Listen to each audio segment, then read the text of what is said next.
Spain continues to face significant migrant arrivals. While the Canary Islands recorded record numbers in 2024, the Balearic Islands in the Mediterranean are also struggling to cope with migrants reaching its shores. Meanwhile, the government in Madrid appears to be falling short in providing adequate support to the regions most overwhelmed with migration. The increased number of migrants arriving in Spain is straining resources and social services across the country. The administration of both islands, Canary and the Balearics, is facing the challenge of providing basic facilities to masses due to the surge in the migrant arrivals. Reception centers are overcrowded, underscoring the growing humanitarian crisis. Spain continues to be on the forefront of irregular migration to Europe. A record number of migrants and refugees reached the Canary Islands by sea in 2024. The country had received 63,970 migrants and refugees who arrived via irregular routes last year, including 46,843 people who reached the Canary Islands using the increasingly deadly Atlantic migration route. This was a sharp increase from the 56,852 migrants and refugees who entered Spain in 2023. Most people attempting the crossing came from Mali, Senegal, and Morocco. The Atlantic route, which includes departure points in Senegal, the Gambia, Mauritania, and Morocco, is also the world's deadliest. The dangerous nature of these sea crossings cannot be overstated. Many vessels are overcrowded and unseaworthy, increasing the risk of capsizing and drowning.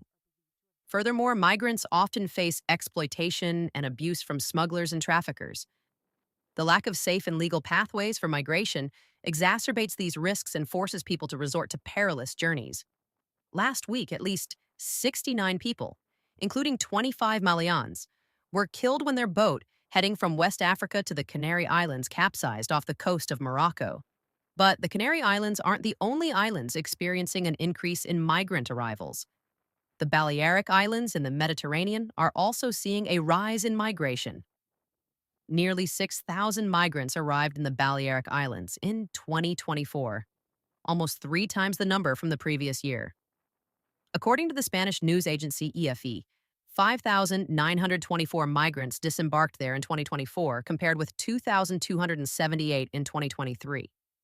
According to the migrant charity Caminando Fronteras, at least 517 people have died in 2024 on this migration route.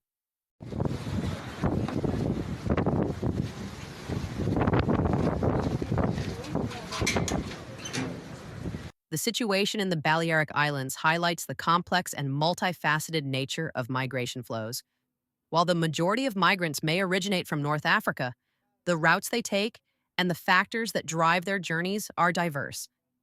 Understanding these complexities is crucial for developing effective and humane migration policies.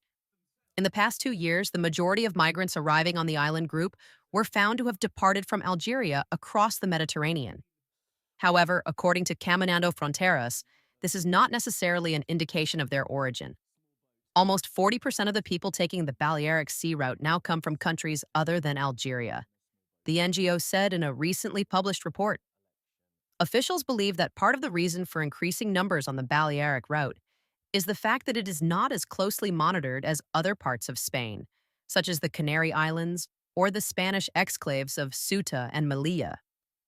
Most recently, 4 dinghies reached the coasts of the 3 Balearic islands of Ibiza, Formentera, and Mallorca on January 1st, transporting 98 migrants.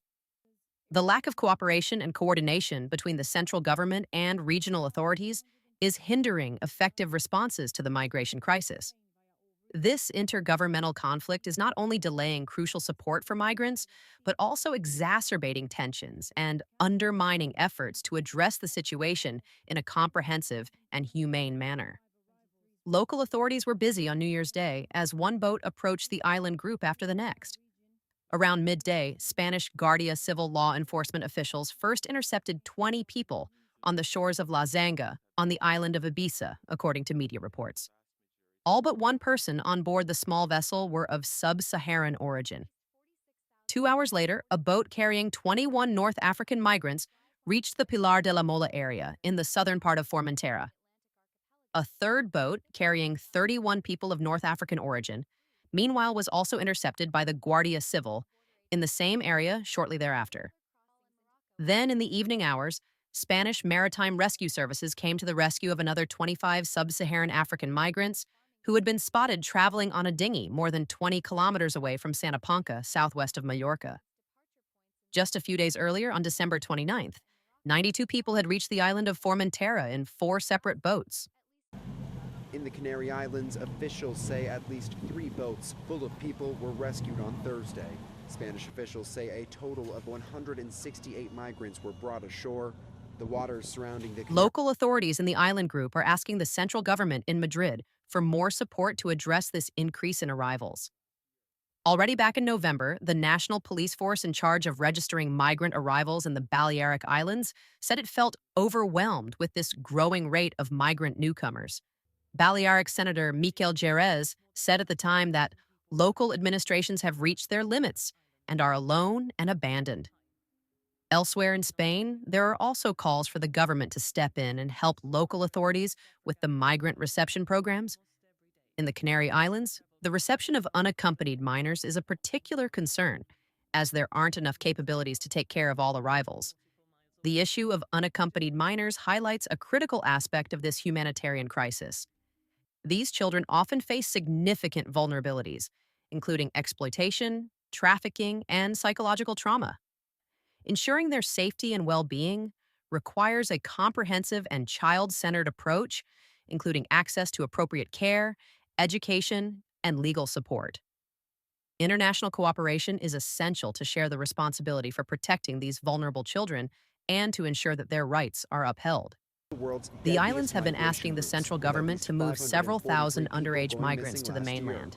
Many of them were However, trying under to get to Spanish Europe. law, migrant Thursday's minors rescue have to comes be just taken one care of day in the after municipalities charities they reported arrive a in. small dinghy. While there are 2 new temporary reception centers set up in the Canaries to house unaccompanied minors when they first arrive, it is not enough to lift the overall burden on the island group. But there has been no progress between the islands and Madrid in solving the issue, even though the EU has pledged to make more funds available to help those working in the front lines of the migration situation. With this problem now reaching a deadlock situation, the president of the Canary Islands, Fernando Clavijo, decided last month to reach out to the other autonomous regions of Spain to try to convince them to collaborate with the Canaries directly. The text of the communique sent to the rest of the autonomous regions reads that the Spanish government has the responsibility to promote an equitable distribution in which material and economic resources are provided. In particular, when it comes to measures related to distributing migrant children arriving in the archipelago. But in the absence of any progress being made with the central government, Clavijo requests in his letter that the other regions have to apply in an effective way the solidarity and territorial co-responsibility, as is prescribed by law. Similar complaints have meanwhile also been made by the administration of the Basque region, which borders France, and which has been witnessing a rise in young people crossing the border. Effectively addressing Spain's migration crisis demands a multifaceted approach that emphasizes on controlling illegal migration and dismantling the criminal networks that profit from human trafficking. Robust border security measures, coupled with international cooperation to curb smuggling operations and dismantle trafficking rings, are crucial.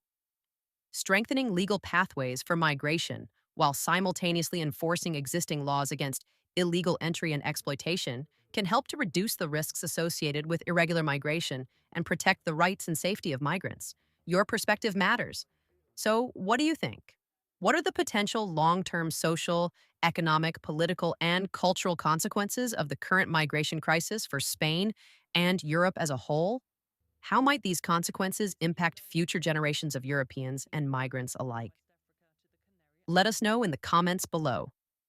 If you found this video insightful, don't forget to subscribe and hit the notification bell for updates on similar stories. Share your thoughts in the comments below. Your voice matters in these discussions. See you next time.